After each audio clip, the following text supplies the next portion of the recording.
श्रीमद् भागवत महापुराण प्रथम स्कंध पहला अध्याय।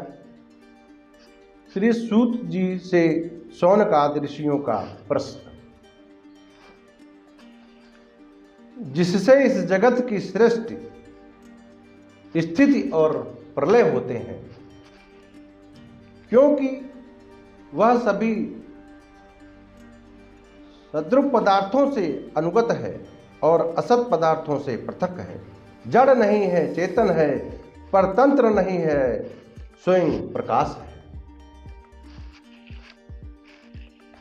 जो ब्रह्मा अथवा हृदय गर्भ नहीं, प्रत्युत उन्हें अपने संकल्प से ही जिसने उस वेद ज्ञान का दान किया है, जिसके संबंध में बड़े बड़े विद्वान भी मोहित हो जाते हैं, जैसे तेजो में सूर्य रश्मियों में जल में स्थल का और स्थल में जल का भ्रम होता है, वैसे ही जिसमें यह त्रिगुणमयी जागृत स्वप्न सुषुप्ति रूपा सृष्टि मिथ्या होने पर भी अधिष्ठान सत्ता से सत्यवत प्रतीत हो रही है, उस अपनी स्वयं प्रकाश ज्योति से सर्वदा और सर्वथा माया और माया कार्य से पूर्णतया युक्त रहने वाले परम सत्य रूप परमात्मा का हम ध्यान करते हैं। महामुनि व्यास देव के द्वारा निर्मित इस श्रीमद् भागवत कथा पुराण में मोक्ष पर्यंत फल की कामना से रहित परम धर्म का निरूपण हुआ है।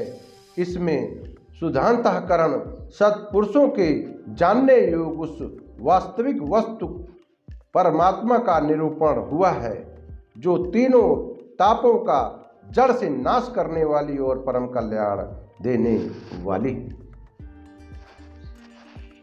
अब और किसी साधन या शास्त्र से क्या प्रयोजन? जिस समय भी सुकृत पुरुष इसके श्रवण की इच्छा करते हैं, ईश्वर उसी समय अविलंब उनके हृदय में आकर बंदी बन जाता है। रस के मर्मज्ञ भक्तजन यह श्रीमद् भागवत वेद रूप कल्पवृक्ष का पका हुआ फल।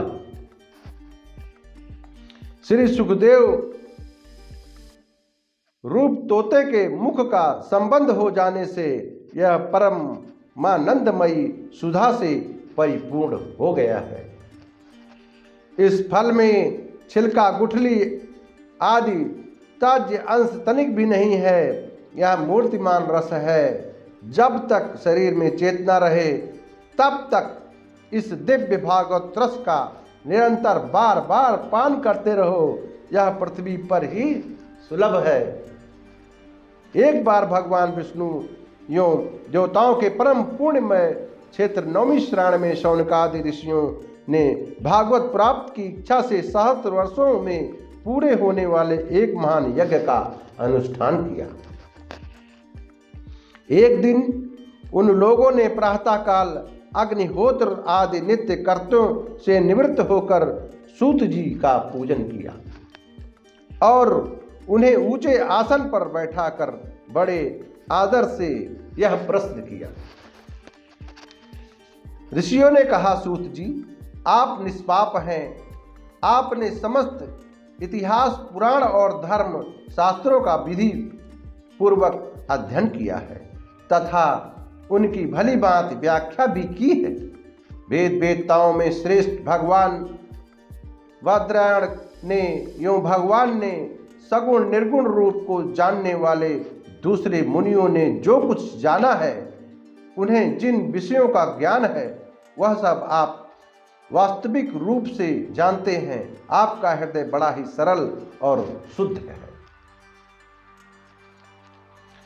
इसी से आप उनकी कृपा और अनुग्रह के पात्र हुए हैं। गुरुजन अपने प्रेमी शिष्य को गुप्त से गुप्त बात भी बता दिया करते हैं। आयुष्मान, आप कृपा करके यह बतलाइए कि उन सब शास्त्रों, पुराणों और गुरुजनों के उपदेशों से कलयुगी जीवों के परम कल्याण का सहज साधन आपने क्या निश्चय किया है?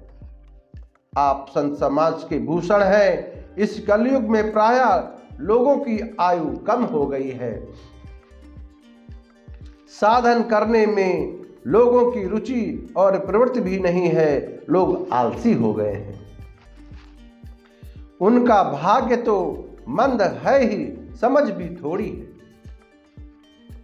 इसके साथ ही वे नाना प्रकार की भिन्न बाधाओं से घिरे हुए भी रहते हैं। शास्त्र भी बहुत से हैं, परंतु उनमें एक निश्चित साधन का नहीं। अनेक प्रकार के कर्मों का वर्णन है, साथ ही वे इतने बड़े हैं कि उनका एक अंश सुनना भी कठिन है। आप परोपकारी हैं, अपनी बुद्धि से उनका सार निकालकर प्राणियों के परम कल्याण के लिए हम श्रद्धालुओं को सुनाइए, जिससे हमारे अंतःकरण की शुद्धि प्राप्त हो। प्यारे सूत जी, आपका कल्याण हो।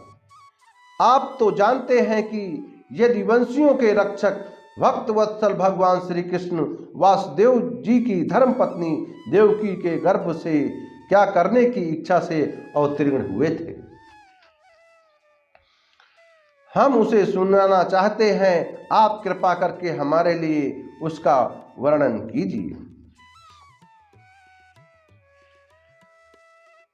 क्योंकि भगवान का अवतार जीवों के परम कल्याण और उनकी भगवत प्रेममयी समृद्धि के लिए ही होता है। यह जीव जन्म मृत्यु के घोर चक्कर में पड़ा हुआ है। इस स्थिति में भी यदि वह कभी भगवान के मंगलमय नाम का उच्चारण कर ले तो उसी क्षण उससे मुक्त हो जाए, क्योंकि स्वयं मैं भी भगवान से डरता रहता। सूत जी, परम विरक्त और परम शांत मुनिजन भगवान के चरणों की शरण में ही रहते हैं। यतियों उनके स्पर्श मात्र से संसार के जीव तुरंत पवित्र हो जाते हैं। इधर गंगा जी के जल का बहुत दिनों तक सेवन किया जाए तब कहीं पवित्रता प्राप्त होती है। ऐसी पूर्ण आत्मा भक्त जिनकी लीलाओं का ज्ञान करते रहते हैं, उन भगवान का कलिमलहारी पवित्र यश भला आत्मशुद्धि की इच्छा वाला ऐसा कौन सा मनुष्य होगा जो श्रवण न करे। वे लीला से ही अवतार धारण करते हैं। नारद आदि महात्माओं ने उनके उदर कर्मों का ज्ञान किया है। हम श्रद्धालुओं के प्रति आप उनका वर्णन कीजिए। बुद्धिमान सूत जी, सर्वसमर्थ प्रभु अपनी योग माया से स्वच्छंद लीला करते हैं। आप उन श्री हरि की मंगलमयी अवतार कथाओं का अब वर्णन कीजिए। पूर्ण कीर्ति भगवान की लीला सुनने से हमें कभी भी तृप्ति नहीं हो सकती, क्योंकि रसज्ञ देवता श्रोताओं को पद पद पर भगवान की लीलाओं में नए नए रस का अनुभव होता है। भगवान श्री कृष्ण अपने को छिपाए हुए थे। लोगों के सामने ऐसी चेष्टा करते थे मानो कोई मनुष्य हो, परंतु उन्होंने बलराम जी के साथ ऐसी लीलाएं भी की हैं। ऐसा पराक्रम भी प्रकट किया है जो मनुष्य नहीं कर सकते। कलयुग को आया देख, कलयुग को आया जानकर इस वैष्णो क्षेत्र में हम दीर्घकालीन सत्र का संकल्प करके बैठे हैं। श्री हरि की कथा सुनने के लिए हमें अवकाश प्राप्त है। इस कलयुग अंतःकरण की पवित्रता और शक्ति का नाश करने वाला है। इससे पार पाना कठिन है। जैसे समुद्र से पार जाने वाले को कर्णधार मिल जाए, उसी प्रकार इससे पार पाने की इच्छा रखने वाले हम लोगों से ब्रह्मा ने आपको मिलाया है। धर्म रक्षक, ब्राह्मण भक्त, योगेश्वर भगवान श्री कृष्ण के अपने धाम में पधार जाने पर धर्म ने अब किसकी शरण ली है, यह बताइए। प्रथम स्कंध पहला अध्याय समाप्त। ओम श्री कृष्ण गोविंद हरे मुरारे, हे नाथ नारायण वासुदेवाय। जय हो राधा रानी की जय हो। जय जय श्री राधे। अब कल दूसरा अध्याय आपको हम सुनाएंगे। तब तक के लिए जय जय श्री राधे, जय जय श्री कृष्ण।